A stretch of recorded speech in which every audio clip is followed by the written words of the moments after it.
retour sur le plateau du Grand JT de l'Éducation. Je suis ravie d'accueillir Benoît Dominguez. Bonjour. Bonjour.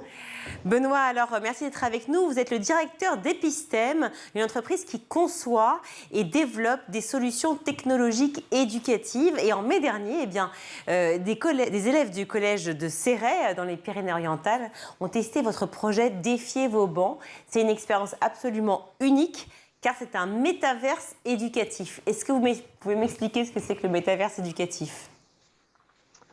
Alors le métaverse éducatif, on va dire que c'est une reprise du concept de métaverse, donc qui permet en fait de mettre des individus dans un environnement virtuel et immersif en utilisant les casques de réalité virtuelle, et donc éducatif parce qu'effectivement cet environnement a une vocation éducative et donc d'évaluation pour vérifier effectivement que les élèves en retirent des concepts d'apprentissage une fois l'expérience terminée. Sur la forme, est-ce que c'est très différent des jeux vidéo qui existaient déjà il y a 5 ou 10 ans ou pas ? Alors sur la forme, c'est sûr que d'extérieur, ça peut ressembler à une expérience, on va dire, ludique. La particularité, nous, de l'expérimentation que l'on a faite, c'est que ça a été co-développé avec les enseignants. Donc on avait des objectifs pédagogiques particuliers sur plusieurs matières. Et donc on a utilisé, on va dire, les mécaniques que les jeunes, par les jeux vidéo, connaissent et donc d'utiliser les aspects de motivation. Mais effectivement, le but était d'en tirer des notions et des apprentissages sur les matières identifiées. Évidemment, j'imagine bien. Non, j'imaginais juste en fait la différence avec un jeu vidéo qu'on pouvait connaître déjà, vous et moi, à notre époque. Donc en fait, c'est comme effectivement le cadre d'un jeu vidéo. On imagine qu'on a un masque, c'est ça ? C'est vraiment un cadre complètement virtuel. Et alors, on rentre dans ce jeu, a priori, mais qui, en fait, développe tous les projets pédagogiques que l'on connaît sur plein de matières différentes. Et c'est là où c'est très novateur, votre projet. On peut aussi bien étudier l'histoire, finalement, que les mathématiques ou le français, et en l'occurrence là, avec le projet Vauban. Tout à fait. La particularité, c'est effectivement d'avoir plusieurs matières. Donc, on a la capacité de réduire, on va dire, les temps de formation parce que les enseignants travaillent ensemble. Et donc, par un même contexte de formation ou d'apprentissage, on peut traiter plusieurs matières en même temps. Et on a aussi la capacité d'utiliser différents médias didactiques, c'est-à-dire qu'on a utilisé aussi les tablettes tactiles pour pas que les élèves passent beaucoup de temps dans le casque parce qu'il y a encore des réserves sur le temps d'utilisation. Donc l'idée, c'est effectivement d'avoir une scénarisation pédagogique qui prenne en compte les attentes des enseignants avec qui on a co-construit l'environnement et les moyens didactiques dont ils disposaient, donc les tablettes et les casques de réalité virtuelle.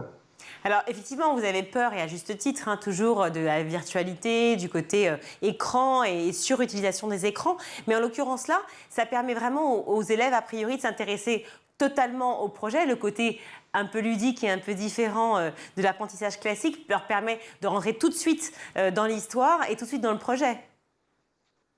C'est ça. Il y a l'avantage de la réalité virtuelle ou du monde immersif, c'est qu'on peut numériser ou créer un environnement de formation sur mesure selon le souhait des enseignants. Donc on peut créer effectivement des environnements que les moyens didactiques d'aujourd'hui ne sont pas accessibles pour des questions de coût ou de mobilité.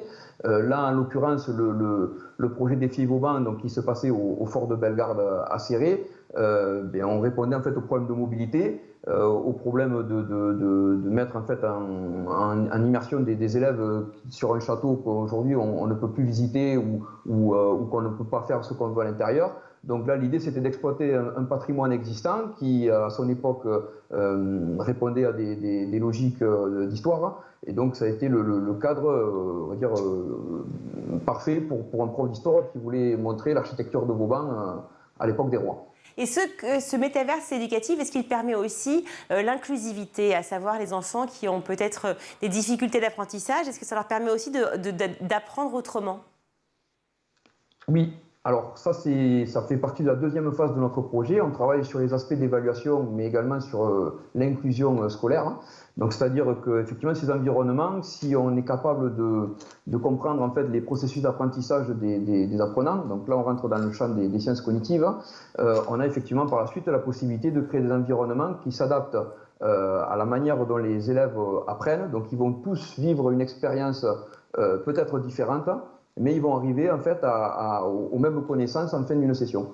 Et donc ça, c'est vrai que l'aspect immersif et le numérique permettent aujourd'hui de critérier ces données et encore une fois, l'enseignant avec ces outils-là a la possibilité de réguler donc avec ce qu'on appelle la pédagogie différenciée, où effectivement, a posteriori de l'expérience, il peut aller vérifier ou sur certains concepts venir appuyer un aspect qu'un élève aurait pu mal comprendre ou en tout cas mieux l'expliquer. Vous parliez de formation à l'instant, justement, par rapport aux enseignants. Est-ce que c'est compliqué de former les enseignants à ce type de pédagogie, à la réalité virtuelle, au métaverse? Et comment, surtout, appréhendent-ils ces nouvelles méthodes? Alors, votre question est assez, on va dire, importante, puisqu'elle est même centrale dans notre démarche. Nous, on n'imagine pas les métaverses éducatifs de demain sans les enseignants. Donc effectivement, ça demande une culture et une formation par rapport à ce concept-là. Donc, écoutez, on a une population, quand elle comprend les enjeux et qu'on lui donne les moyens d'accéder à ces dispositifs, qui est en fait tout en fait enclin à collaborer même avec l'entreprise qui peut avoir une connotation financière sur le projet. Mais là, on a cassé complètement les barrières. On a des enseignants qui se sont passionnés des technologies et des technologies qu'on déploie, nous, dans le cadre de la formation et de l'éducation, de la même manière qu'on a notre équipe de développeurs qui s'est passionnée d'histoire, de technologie et de mathématiques sur les enseignements qu'on devait développer. Donc il y a effectivement cette possibilité de collaborer. Il faut effectivement un accompagnement. Et donc il faut un cadre propice pour cela. Mais effectivement, dans le cadre de cette expérimentation, c'est effectivement démontrer que ces partenariats sont possibles et qu'on peut intégrer le corps enseignant sur ces aspects-là, puisqu'effectivement, ils sont de plus en plus demandeurs. Et j'ai envie de dire, sorti d'une crise de Covid où on a vu aussi les avantages ou l'inconvénient du numérique sur certains aspects, ça permet aussi des remises en question et on est là aussi pour répondre à ces questions et d'imaginer l'école de demain avec le numérique. Alors justement, oui, il y a quand même une véritable fracture numérique, on le sait. Quelle serait la solution pour remédier à cela? C'est une bonne question. Oui, elle est longue, je sais, la réponse est longue. Vous n'avez pas forcément le temps, mais du moins, comment on peut appréhender cette révolution numérique? Et est-ce que, j'imagine que voilà, les solutions que vous proposez chez Epistem, elles font partie aussi de cette voie-là. Nous, si vous voulez, voilà, on est sur le terrain. Donc, on a en tant qu'entreprise EdTech une approche 360 de l'environnement de l'éducation. Donc, on côtoie les collectivités locales, territoriales, on côtoie l'éducation nationale, la DRAN, on côtoie le monde enseignant, donc on côtoie les élèves, les parents. Donc, je pense que la réponse vient de tous ces acteurs. Donc, il faut créer des synergies, il faut créer de la communication, il faut entendre les besoins de chacun. Et je pense que les acteurs et les moyens sont là. Donc après, c'est mettre en place, le numérique est une solution, mais ce n'est pas obligatoirement une fin en soi. Mais je pense que le fond de tout ça, c'est voilà, de réunir tous ces acteurs, de pouvoir arriver à se mettre autour de la table et surtout de penser à l'éducation de demain et que nos enfants apprennent mieux. Je pense que si déjà on est sur cette même vocation, il y a moyen de casser cette fracture numérique parce qu'il y aura une volonté d'avancer. Et chacun à son niveau, et nous en tant qu'entreprise de EdTech, on fait notre rôle de sensibiliser sur le numérique et de ce qu'on peut faire. Mais je pense que voilà, chacun a une pierre à apporter à l'édifice. Et je pense que c'est comme ça qu'il faut avancer voilà, pour notre éducation de demain. Alors racontez-nous, parce que moi j'aime toujours comprendre comment un projet a démarré. Racontez-moi comment vous est venue l'idée de ce projet justement Vauban, qui s'appelle Défier Vauban, que vous avez fait avec les élèves du collège de Céré. C'est-à-dire que vous êtes un passionné à la base, par exemple, de jeux vidéo et d'histoire. Vous vous êtes dit, voilà la meilleure façon finalement d'enseigner. J'aurais adoré être dans une immersion complète dans ce fameux château. Alors, pas du tout.